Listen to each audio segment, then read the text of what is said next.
in my experience, no matter how well-versed the students are, how confident they are, how good they are, no matter how far along we are in the term and how well we know each other as a group, starting is always a crisis. That's a given. Every week, again, it's a crisis. And every week it is overcome somehow. And still, the next week, it will be another crisis. So we talk about this in this prep meeting. And I try to bring it to the awareness of my students that their job doesn't start when the lesson starts. Their job is actually starting when they see me for the prep meeting, or in fact, even earlier, because they have to come to the prep meeting already with ideas. The effect of that is, by the time the lesson starts, they have been through so much, the specialists have been through so much preparation that they don't even have the feeling of starting. That already helps with avoiding the crisis. For them. For the audience, the students who participate, of course, they haven't done anything apart from their preparation. Now, I tell my students, don't rely on everyone doing a cold open. And the way you ensure this is another step I make everybody, another hoop I make everybody jump through, another step I make everybody take, and I call this the prep mail. Now, the prep mail is written by the specialists, and it contains streamlining, structuring of the preparation of everybody in the course. What that means is about 3 days before the class actually takes place, the specialists will send out an email to everybody in the class, including me. And that will contain suggestions of what part of the reading that everybody is expected to do, pay particular attention to.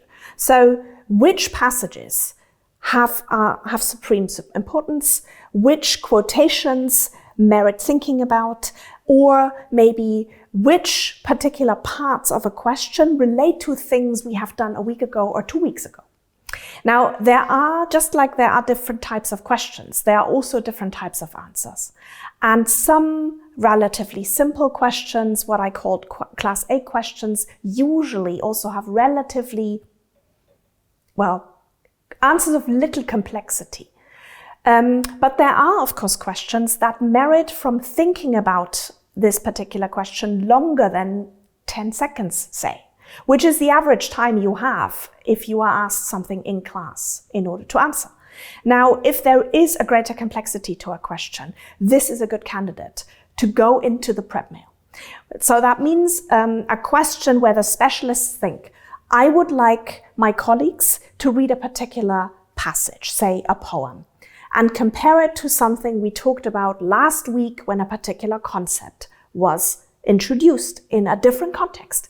What might this concept mean when we read this poem?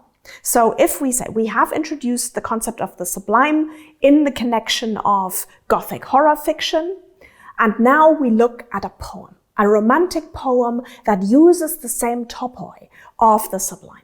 How can we bring this together? Now, of course, I can ask as a specialist, I can ask this question, or the specialist can ask this question spontaneously in class. But the result will probably be better if their colleagues have time to think about that. Look at their notes, what was the sublime again? Then look at the poem, think, and this connects. And that means if the prep question, if the prep mail contains the complex questions, the level of discussion, the level of contributions to these complex questions will be higher. And that is good for the content of the whole class. So these prep mails traditionally go out 3 days maybe before class. So every participant in the course has time to do a structured preparation.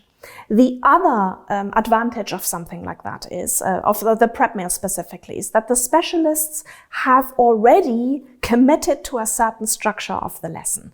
That means 3 days before the class at the latest, there won't be any dramatic changes anymore.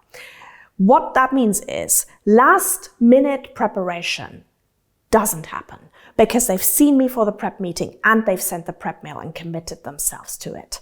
It also means that if the participants of the course happen to have not ideally enough time to do all the reading And let's face it, that happens. That's just life. It's reality. There are difficult weeks for our students where their time is limited. Say they have a performance in another class, or they have an exam, or whatever. Yeah, life happens to them. Then the prep mail enables the course participants to focus on the really important questions. So the secondary reading, these are the really crucial 5 pages of our set text. This is the page that you really need to focus on. In our theory, that quote is what you really have to understand. That means the specialists manage to get actually more time out of their colleagues than the 90 minutes they have in class, because they're already reaching in the preparation phase of everybody and already annexing time, because everybody already focuses on what they want to spend the most time on. So the specialists are very grateful for that, because for them, it makes the class less of a black box situation. And the same is true for their participants. Their colleagues know where they need to spend their time. I have never got anything but an extremely grateful reaction. So you don't have to prepare everything with the same level of concentration, but you focus where the focus is needed. All right, sometimes I offer to my specialists as a service. If they feel insecure, if they're doing this for the first time, if they're nervous, if they've never seen it in operation and it's early on in the term, they're the first maybe, that I look over their prep mail. But this is an option. I say, look, you don't have to send it to me ahead of time, but I'm very willing to cast a critical eye over it before you send it out to everybody.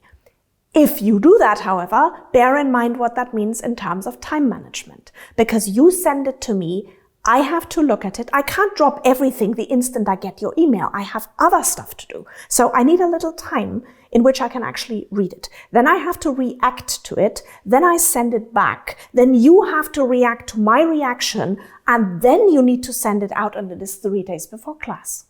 So if you want me to look at your prep mail draft, make sure it is at least 4 days before class, and then we're good. And this has the additional charm that I can teach my students about how important it is to take other people's time, other people's agendas into consideration. Yeah, that they learn that everybody has other stuff going on. And I find this incredibly precious, because it teaches people that a lot of things can be done, but it has to be done in collaboration. It has to be done in respect for other people's time and agendas.